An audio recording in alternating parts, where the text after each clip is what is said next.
Joining us now is Sarah Adaccv, who is with the Alcohol and Drug Abuse Council for the Concho Valley. Sarah, how are you today? I'm good. How are you? I'm good. Thank you for joining us here on the show. Now, of course, you guys play a key role here in the Concho Valley. There's a lot going on with the coronavirus pandemic. You've had to stop some of the events that you've had. You actually had your drug prescription take-back event that was canceled, right? But you're still kind of encouraging the public to go ahead and get rid of those unnecessary drugs. Talk to me about that. Yeah, so as you said, we participate in a National Prescription Take-Back Day, and originally it was supposed to be scheduled for this Saturday, but with the COVID-19 crisis, it's been postponed. But we still want to encourage people to go through their household cabinets and to be up to date on the proper practices of disposing of these medicines. So this does include over-the-counter medicines that's expired or maybe prescriptions that are no longer needed anymore.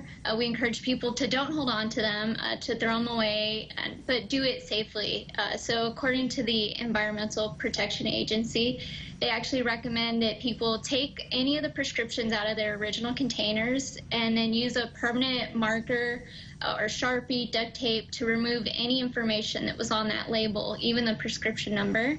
Then you want to mix those prescriptions with an undesirable content like old used coffee ground beans, cat litter, etc. That way you can put it together. You want to mix it in a disposable container that does have a lid or that's going to be secured so that it won't leak out or get into anything else. And then you want to dispose of that in the trash. And you want to make sure not to throw it in your backyard. Do not flush them down the toilet. We strongly encourage people to not do that, especially if they have septic systems. They can actually leak out and get into the ground. If you put them in your backyards or just throw them outside, they become a choking hazard and can possibly poison animals, children, etc. And so we want to make sure that people are disposing of these properly. They can also look for local take-back events. Right now, ours got canceled, but also looking online for any agencies in town that do accept old prescriptions year-round. Now, talk to me about some of the reasons why someone would want to get rid of these old prescriptions.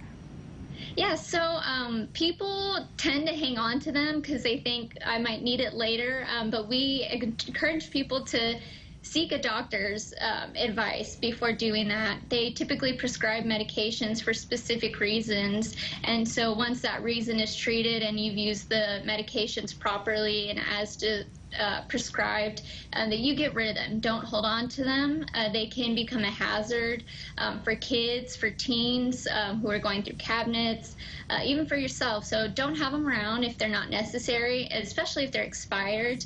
You may have a different effect than when they were still good and usable.